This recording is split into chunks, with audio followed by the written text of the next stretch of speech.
My name's Charles Chauncey. I'm from Wichita, Kansas.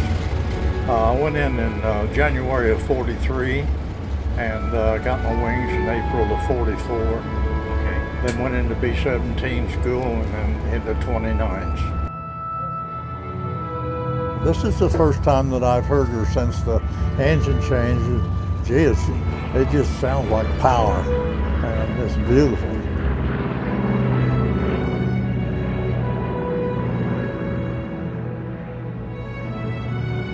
Isn't that a wonderful sound? I had 35 missions, of which 22 of them were night single ship missions. Okay. And what was the name of your 29? Going Jesse, which means fast, going like a bat out of hell. There you go. So we had a big mean-looking rabbit up for a nose art. Well, they were long missions. Probably 98% of the time we were over water. And so we couldn't paddle home if we came down. But they were long missions. My average mission was 14.8 hours. My longest mission was 17 hours and 20 minutes. I think the night firebomb raids were the most terrifying. When those fires began, usually within 20 minutes, that smoke was up to 30,000 feet.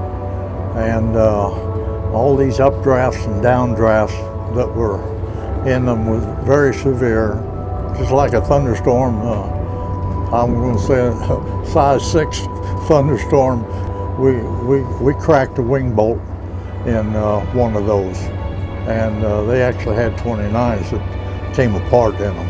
I mean, that's how severe they were. But we never had to ditch, and we came home on 3 engines several times, but you always slept with one eye open. And if an engine just clicked a little bit while everyone was wide awake. So it was a nervous tension all the way, going and coming. Oh, I just enjoy it so much. I love flying. Wish I was there.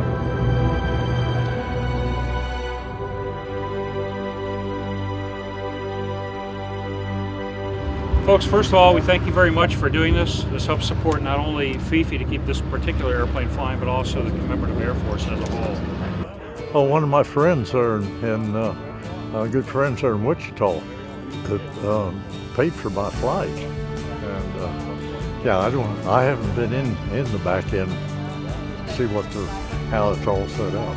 But better believe I'm happy about it. That's awfully nice gesture. You're going, Chauncey. Woohoo! These people up here are awful slow, aren't they?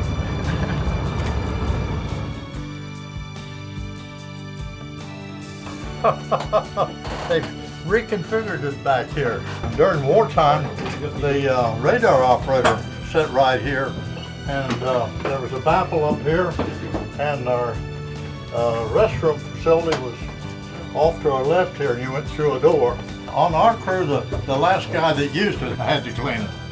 Other crews, the first guy that used it had to clean it. But because we were pressurized, they could not, dump to the outside.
sound is just absolutely different than the old engines.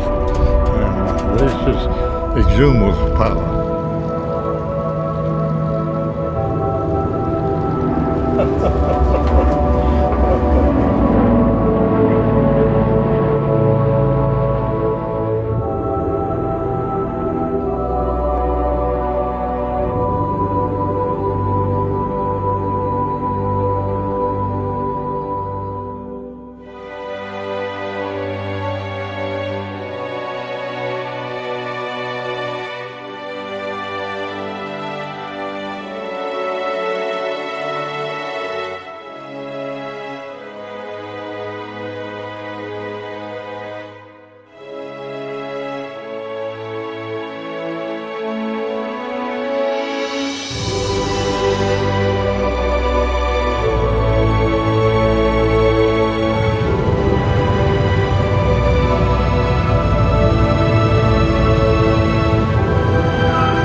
How was it, Chauncey? Well, was that there? just like I remembered it. You know,